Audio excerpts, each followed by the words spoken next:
यसमा सरकारको त हैन, एउटा डिपार्टमेन्टको राम्रो पहल हो कि, र हामीलाई डाउटै लाग्छ कि सरकारले लिएको डिसिजनहरु पनि नोटिफिकेसनहरु पनि एकछिनमा विथड्र हुन्छ। यो त डिपार्टमेन्टले लिएको हो है।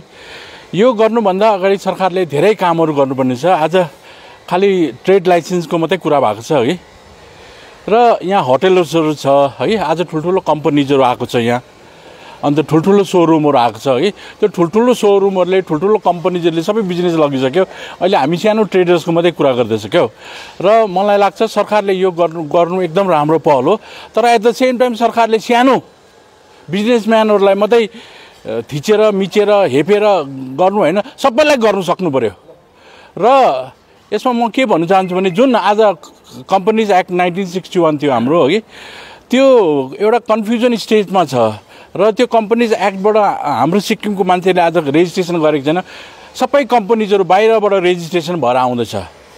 र यो जुन कम्पनीज एक्ट 1961 रिकन्सिलिएसन भन्ने एउटा कमिटी बनाएको थियो है, यो कम्पनीज एक्टको ठिक गरेर आज जति पनि कम्पनीज एक्ट 1930 माध्यमबाट रेजिस्टर गरेर मान्छेहरु बंगालमा रेजिस्टर गरेर बाहिरबाट रेजिस्टर गरेर आउँछन्, त्यो चाहिँ किन गरेर आउँछन् र सिक्किमिज कम्पनीज एक्टमा किन गरेको छैनन् भन्दा चाहिँ आज सिक्किम कम्पनीज एक्ट 1961 बाट जुन सेन्ट्रल गभर्नमेन्टबाट पाउने बेनिफिटहरु हामीले पाएको छैन, र मान्छेले प्राय बाहिरबाट कम्पनीज एक्ट रेजिस्ट्रेसन गरेर आउँछन्।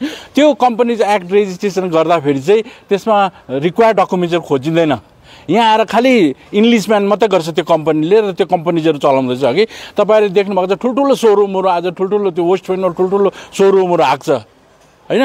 यिनीहरुको के क्राइटेरिया छ? यिनीहरुलाई लाइसेन्स खोज्ने हो कि न खाली यो सानो मान्छेलाई मात्रै खोज्ने हो कि?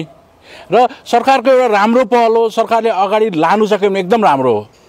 तर मलाई लाग्छ सरकारको डिसिजनहरु घरिघरि एकछिनमा विथड्र हुन्छ, नोटिफिकेसनहरु दिनमा 10 वटा 20 वटा विथड्र हुन्छ। यसमा पनि त्यस्तै हुन्छ जस्तो लाग्छ मलाई। सबलेटिङको यो ढिलो भयो जस्तो लाग्दैन कि? अलरेडी पुरा थुप्रो भइसकेको छ है। अहिले मैले सुन्दै थिएँ हिजोमा एक सिक्किममा एकदम बेसी इलिगल लाइसेन्सहरु इस्यु भएको छ है।